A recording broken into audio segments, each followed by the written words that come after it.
UP की राजधानी लखनऊ के अलीगंज में आज जो अग्निकांड का हादसा हुआ है, हिला देने वाला है सचमुच। 3 महला भवन, तीसरे पर कोचिंग, सॉफ्टवेयर, गेमिंग जोन का वह कार्यालय जहां लाइब्रेरी भी थी और बच्चे पढ़ भी रहे थे। बच्चे सीख रहे थे कि कंप्यूटर के क्षेत्र में हम प्रशिक्षित होने के बाद अपना व्यवसाय करेंगे, अपने हाथ पैरों पर खड़े हो जाएंगे।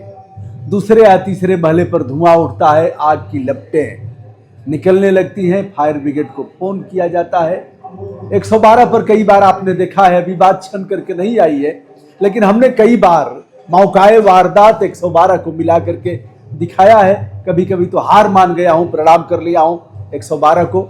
अभी जैसे पूर्वांचल एक्सप्रेस वे पर मैं आ रहा था, आग लगी हुई थी और जल रहे थे पेड़ धू धू करके।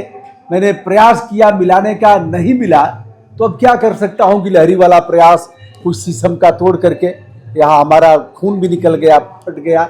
आग की लपटों में मैं भी मतलब झुलस गया। झुलसने का मतलब ठीक है, आग नहीं लगी, लेकिन यह सब मैं बता रहा हूं 112 का नहीं उठा। एक वाहन लखनऊ में ही जल करके सड़क पर पड़ा हुआ था। 112 एक दिन मिलाया, मिलाते मिलाते थक गया। दूसरे दिन मिलाया, फिर पुलिस को बुलाया, वाहन को हटवाया और फिर सड़क साफ हुई। अलीगंज कोचिंग का हब है, जहां उषा मेहता मार्ग पर गेमिंग जोन का कार्यालय था।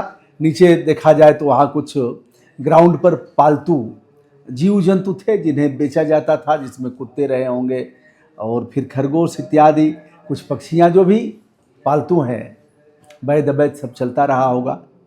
दूसरे तल पर, तीसरे तल पर गेमिंग जोन और अन्य कार्यालय थे, लाइब्रेरी भी थी। आग लग जाती है।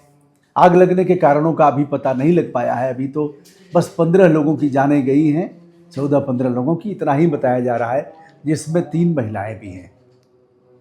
तमाम घटनाएं इस तरह की होंगी, लेकिन हम उस पर चेतने वाले नहीं हैं। जब आग लगेगी तो कुआं खोदा जाएगा, फिर पानी की व्यवस्था की जाएगी। बहरहाल आधे घंटे में बताया जाता है कि फायर ब्रिगेड वहां पहुंच गया था। क्या भवन कमर्शियल था? क्या सभी मानक पूर्ण किए गए थे? क्या फायर ब्रिगेड के जो सेफ्टी मानक हैं उसकी पूर्ति की गई थी? अब देखिए, मैं जो अपना अनुभव, तमाम मामले आते हैं कि साहब फायर ब्रिगेड रिपोर्ट लगाने के लिए इतना पैसा मांग रहा है।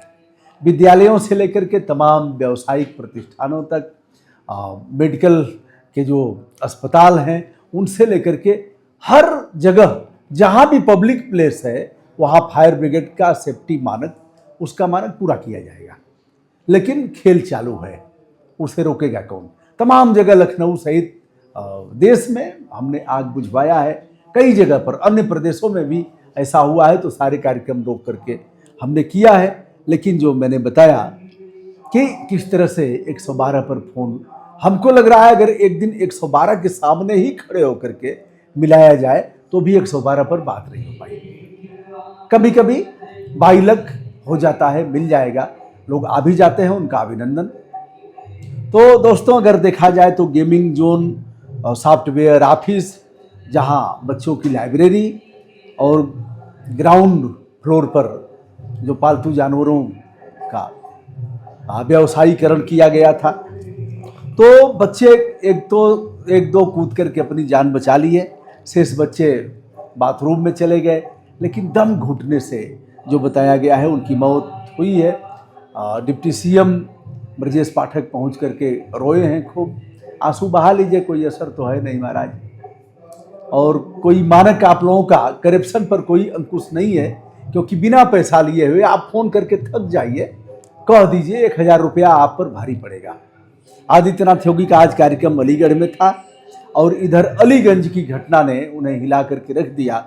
अलीगढ़ में भाषण दे रहे थे, भाषण के दौरान ही उन्होंने इस घटना का उल्लेख किया और आज उनका रात का रुकने का कार्यक्रम था, वहां से वह लखनऊ आ गए। तमाम घटनाएं अभी पिछले दिनों घटना हुई एक, जिसमें 11 विदेशी नागरिकों की होटल में मौत हो गई थी और कुल संख्या 21 की थी। ओल्ड राजेंद्र नगर की कोचिंग में आग लगी, कई बच्चों की मौतें हुई, मुखर्जी नगर कोचिंग में भी।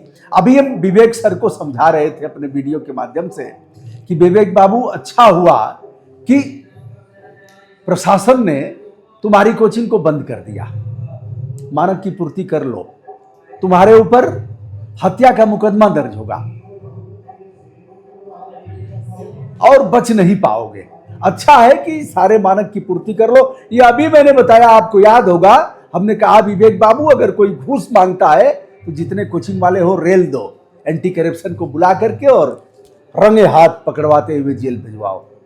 दोस्तों, यहां नगर निगम संज्ञा शून्य था, लखनऊ विकास प्राधिकरण मृत प्राय हो गया था, जिला प्रशासन को सांप सूंघ गया था और जो फायर ब्रिगेड के अफसर हैं वह तल्लीन थे खेल में। अगर आप देखेंगे तो कई एक ऐसे गए होंगे जो जूता ही नहीं पहने होंगे। कई मामलों में मैंने दिखाया भी है कि जूता कहाँ है तुम्हारा, कैसे आग बुझाओगे। तो जो सेफ्टी मानक हैं स्वयं फायर ब्रिगेड के लोगों ने वह नहीं अपनाते हैं। कहें साहब फोन आया है तुरंत चल दिया हूं। अरे फोन आएगा जब आग लगेगी तो कैसे चल दोगे? या तो तुम्हारी ड्यूटी है उस प्रकार की।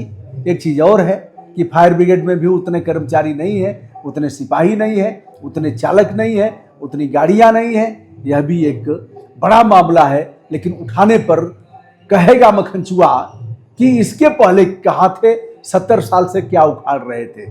हमारा काम है टोकाटाकी करना, हमारा काम है ऐसे मामलों को संदर्भित करना। हमारी यह फंडामेंटल ड्यूटी है कि गलत को गलत कहना, सही को सही कहना और अगर कहीं कमियां हैं तो उसे सुधारने के लिए भी प्रभावी हस्तक्षेप करना, लिखा पढ़ी करना। फिलहाल जिनकी जानें गई हैं, अफसोस कि यह अकाल मौत हुई है और इसके लिए जो जिम्मेदार हैं उनके ऊपर भी गैर इरादतन हत्या का मुकदमा दर्ज होना चाहिए। लेकिन लिपापोती जारी है, इस पर भी एसआईटी गठित की जाएगी।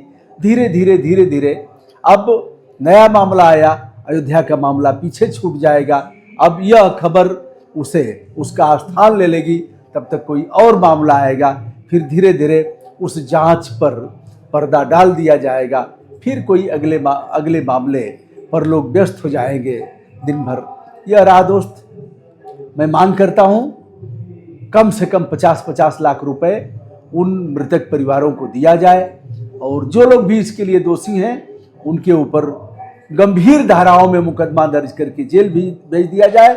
चाहे आपका विकास प्राधिकरण हो लखनऊ का या फिर जिला प्रशासन के जिम्मेदार अधिकारी हों अथवा फायर ब्रिगेड या फिर अन्य लोग। जीएसटी तो सीने पर चढ़ करके वसूलते हो, इसको कौन करेगा? अगर लोन देते हो तो उस पर भी ब्याज वसूलने में सारे यत्न करोगे, आरसी जारी की जाएगी, पीछा करके पुलिस के माध्यम से वसूली की जाएगी, इस पर कौन करेगा? दोस्तों, मैं हूं ब्रजभूषण दुबे, फायर ब्रिगेड के डीजी हैं सुजीत पांडे, एक अच्छे पुलिस अधिकारी के रूप में उनकी गणना है। संजय प्रसाद भी पहुंचे हैं, लेकिन अब तो उन्हें वापस नहीं लाया जा सकता। हम उन्हें विनम्र श्रद्धांजलि अर्पित करते हुए दोषियों पर कठोर कार्रवाई की मांग कर रहे हैं। प्रणाम।